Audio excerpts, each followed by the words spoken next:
এবার নকশাল বাড়িতে আরেক তৃণমূল নেতার কীর্তি, তাণ্ডবে অভিযুক্ত তৃণমূল নেতা পার্থ সারথী মুখোপাধ্যায়। ধারে জিনিস দিতে না চাওয়ায় দোকানে ঢুকে তাণ্ডব চালানো হয়।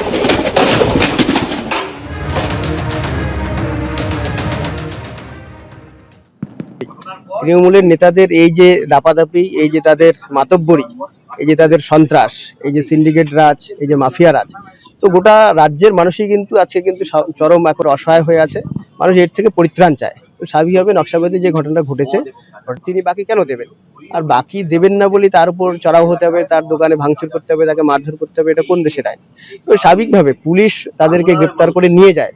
তারপরে আবার যেভাবে এখানকার তৃণমূলের নেতৃত্ব, জেলার শীর্ষ নেতৃত্ব, কোর কমিটির চেয়ারম্যান, কোর কমিটির মেম্বার এবং এখানকার আমাদের শিলিগুড়ি মহকুমা পরিষদের সভাধিপতি, তার নেতৃত্বে যেভাবে তাদেরকে থানার থেকে এক প্রকার জোর করে ছাড়িয়ে আনা হয়, তাতে এই পরিবারের তো আতঙ্ক আরো বেশি বেড়ে যাওয়ার কথা। স্বাভাবিকভাবে আমরা চাই যে পুরো ঘটনাটার একটা তদন্ত হোক এবং সেই তদন্তে যারা যারা দোষী প্রমাণিত হবে তাদেরকে দৃষ্টান্তমূলক শাস্তি, দোষীদের যদি শাস্তি না দেওয়া হয় তাহলে কিন্তু আমাদের পার্টির পক্ষ থেকেও বৃহত্তর আন্দোলন করা হবে।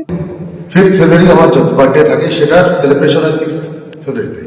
সেই সেলিব্রেশন থেকে আমি ফেরত আসছিলাম এবং বারংবার যে তপন দাস, যার দোকানটা ভাঙচুর আপনারা দেখছেন, ওনাকে বলা হয়েছে যে দোকানটা যেন রাত খোলা থাকে, ছিল দলগতভাবে হোক বা আমাদের পার্সোনাল, আমরা লোকাল ছেলের হিসাবে আমাদের একটা নজর ছিল, একটা দুটো অব্দিও দোকান খোলা থাকে।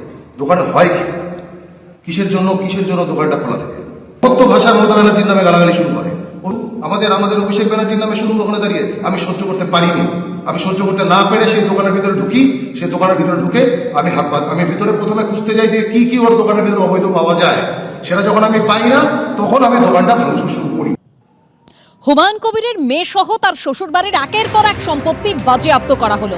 লালগোলা জুড়ে হুমায়ুন কবিরের আত্মীয়দের সম্পত্তি বাজেয়াপ্ত করা হলো।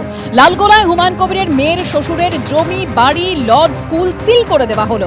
হুমায়ুন কবিরের মেয়ে জামাইয়ের দোকান, জমি, বাড়ি, আমবাগান বাজেয়াপ্ত করা হয়েছে। এনডিপিএস মামলায় অভিযুক্ত হুমায়ুন কবিরের মেয়ের শ্বশুর ও তার ভাই 10,73,75,000 সম্পত্তি বাজেয়াপ্তের পথে পুলিশ।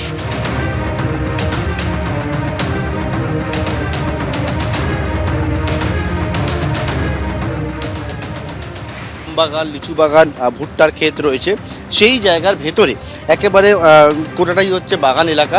সেই জায়গার ভেতরে পুলিশ এসে পৌঁছেছে এবং এখানে আমি দেখাবো যে ছবিটা, সেখানে হচ্ছে পুলিশের টিম তারা এসেছেন। যেটা হচ্ছে এখানে যে জমি রয়েছে, সেই জমিটি হচ্ছে হুমায়ুন কবিরের মেয়ে এবং জামাইয়ের নামে যৌথভাবে রয়েছে বলে পুলিশ তারা জানতে পেরেছে এবং জানতে পেরে সেখানে কিন্তু একেবারে এই যে আমবাগানটি দেখতে পাচ্ছ, এই আমবাগানের ভেতরে এখন পুলিশ ঢুকেছে এবং ঢুকে সেখানে যে হুমায়ুন কবিরের মেয়ে এবং জামাইয়ের এই যে জমি রয়েছে সেটাকে ফ্রিজ করা, বাজেয়াপ্ত করার যে কাজ সেটা তারা করছে।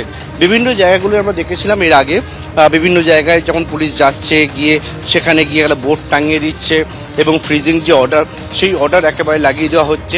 সেই রকমই কিন্তু একেবারে ফ্রিজিং অর্ডার সেটা কিন্তু এখানে নিয়ে এসছে পুলিশ।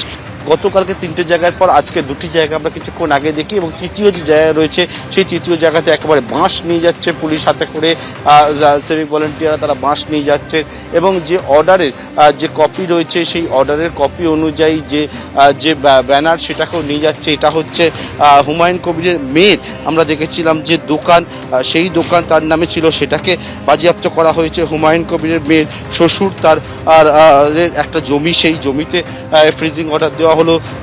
এই জায়গায় আরও একটা জায়গা হুমায়ুন কবিরের জামাইয়ের নামে এই জমিটি রয়েছে জানা যাচ্ছে এবং সেই মতো হুমায়ুন কবিরের জামাইয়ের এই জমিতে এখন বর্তমানে কিন্তু যে ফ্রিজিং অর্ডার নিয়ে পুলিশের টিম রয়েছে এবং ইতিমধ্যে হুমায়ুন কবির তিনি বারবার করে বলছেন যে রাজনৈতিক প্রতিহিংসা তার জন্য এই কাজটি করা হচ্ছে। পুলিশের তরফ থেকে স্পষ্ট করে বলা হচ্ছে যে সীমান্তবর্তী এলাকা লালগোলা, একেবারে সীমান্তবর্তী এলাকা, সেই জায়গায় যারা মাদক পাচারের মাদকের কারবার করে তাদের এই ক্ষেত্রে আগামী দিনও এইরকমভাবে কিন্তু সম্পত্তি বাজেয়াপ্ত করার কাজ তারা করবেন এবং সেক্ষেত্রে কিন্তু দেখতে পাচ্ছি যে গতকালকে এই অর্ডার পাওয়ার পর একেবারে অ্যাকশন মোডে পুলিশ দেখতে পাওয়া যাচ্ছে। এই রকম পুলিশের কাছে যে তালিকা, সেই তালিকা নিয়ে পুলিশ বেরিয়েছে মোট 14টি জায়গার এবং পাশাপাশি হচ্ছে 15টি ব্যাংক অ্যাকাউন্ট, সেই ব্যাংক অ্যাকাউন্টের ওটাও কিন্তু ফ্রিজ করা হবে।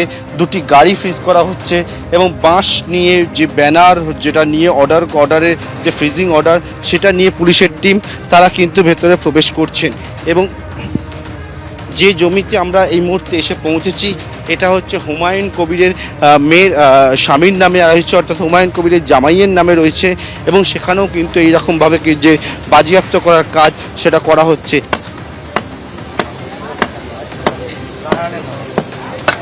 এবিপি আনন্দ, এগিয়ে থাকে, এগিয়ে রাখে।